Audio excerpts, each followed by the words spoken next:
ہمارے آقا و مولا حضور پر نور شافع یوم النشور صلی اللہ تعالیٰ علیہ وآلہ وبارک وسلم نے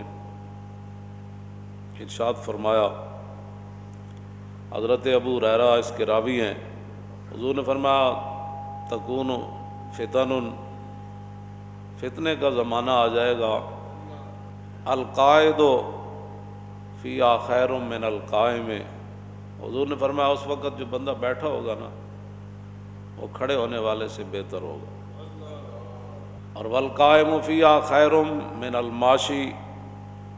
اور اس وقت جو آدمی کھڑا ہوگا وہ چلنے والے سے بہتر ہوگا، اور والماشی فیہا خیر من الساعی، حضور نے فرمایا اس وقت جو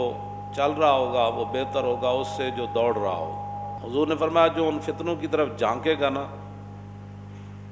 وہ فتنے اسے پکڑ لیں گے، مانا یہ ہے کہ ان سے دور رہنا ہے۔ اور آگے میرے آقا و مولا صلی اللہ علیہ وسلم نے فرمایا فمن وجد ملجا او معاذا فلیعوذ بہ،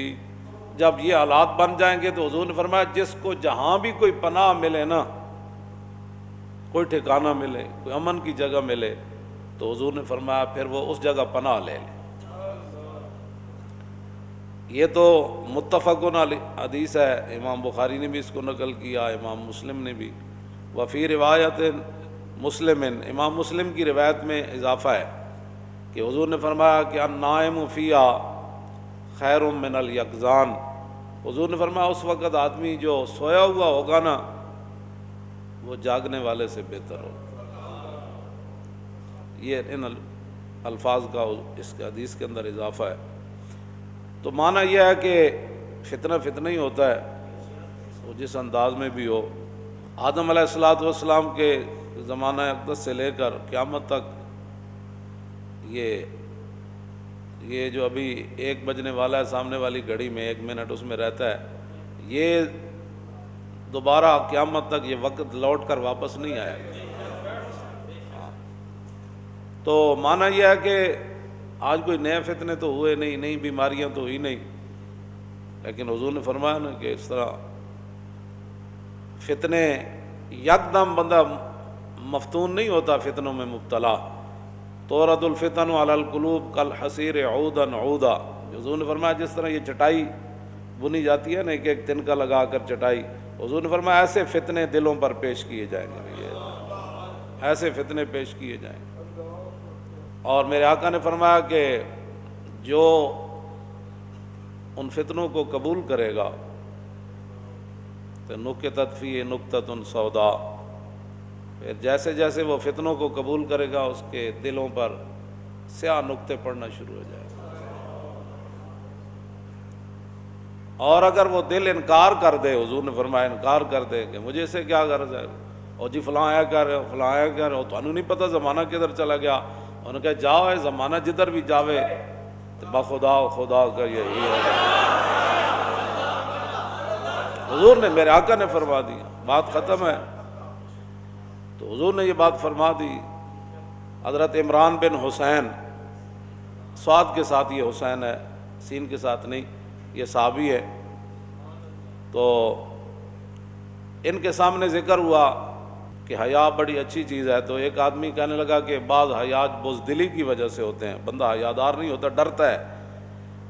تو آپ جلال میں آ گئے، فرمایا جب رسول اللہ نے فرما دیا الحیاء خیر کلہ، حضور نے فرمایا حیا جس صورت میں بھی ہو وہ خیر ہی خیر ہے، تو یہ کیا بات کر رہا ہے، تو اپنی طرف سے یہ 2 باتیں کیوں کر رہا ہے کہ بھائی ایک حیا ایسے ہوتا ہے، بس حضور نے فرما دیا حیا بہتر ہی بہتر۔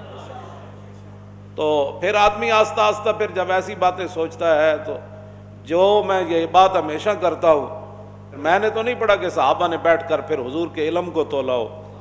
ہاں جی، پھر حضور کے معراج شریف پر آنے جانے پر بیٹھ کر کتابیں لکھی ہوں، باتیں کی ہوں،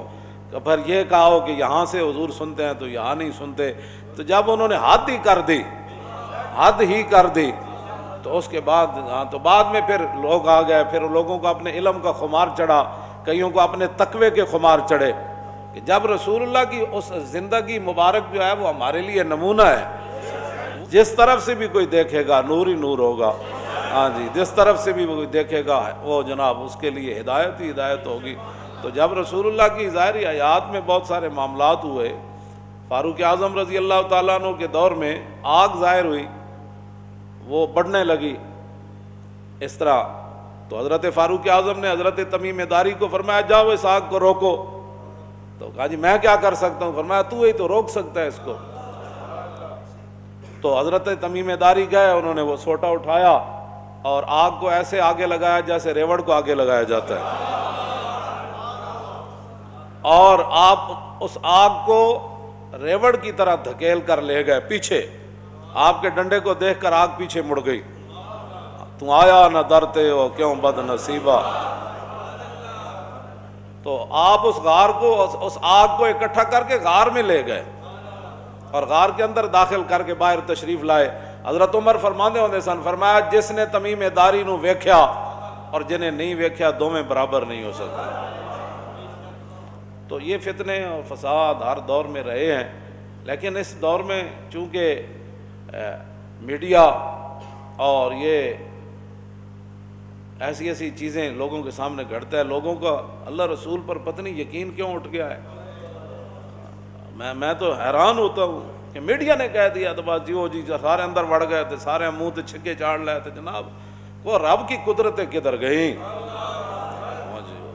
رسول اللہ نے جو فرمایا وہ کدھر گیا، اور حضور کا وہ دین کدھر گیا، وہ قرآن کدھر گیا، وہ شفا کدھر گئی، وہ رحمت کدھر گئی، وہ حضور کی مبارک دعائیں کدھر گئیں؟ ہاں جی، کہ تم اگر کسی مصیبت زدہ کو دیکھ کر یہ دعا پڑھ لو گے تو تمہیں وہ مصیبت نہیں لگے گی، وہ بیماری نہیں لگے گی۔ بس انہوں نے کہہ دیا تو بس ٹھیک ہے جناب، پوری قوم جناب مسجدیں بند کر دو، یہ کر دو، وقفے سے کھڑے ہو جاؤ۔ بھائی رب تو رب ہے۔